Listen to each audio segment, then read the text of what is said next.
ka-Chismis Trend! Welcome back to my YouTube channel.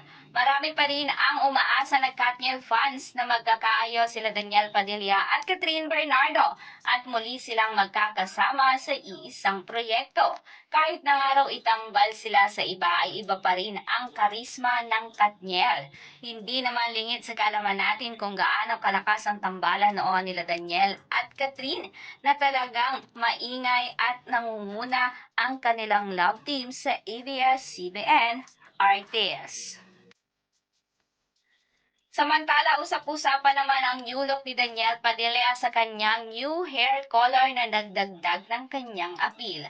Grabe nga raw ang single era ni DJ dahil kahit nga ano daw ang iba to sa kanya ay nananatili itong tahimik at walang paki sa mga issue sa kanya.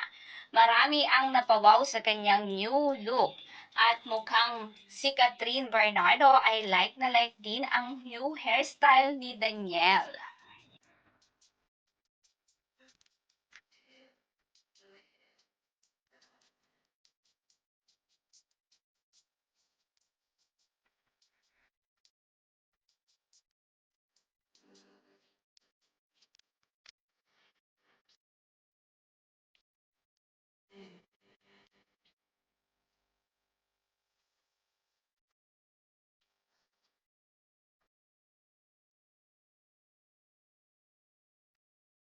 Kayo mga ka-Chismis Trend, ano ang opinion nyo sa usapin na ito? Comment down below, and if you like this video, please subscribe my YouTube channel and click the notification bell para mas updated ka ka-Chismis Trend. Thank you for watching!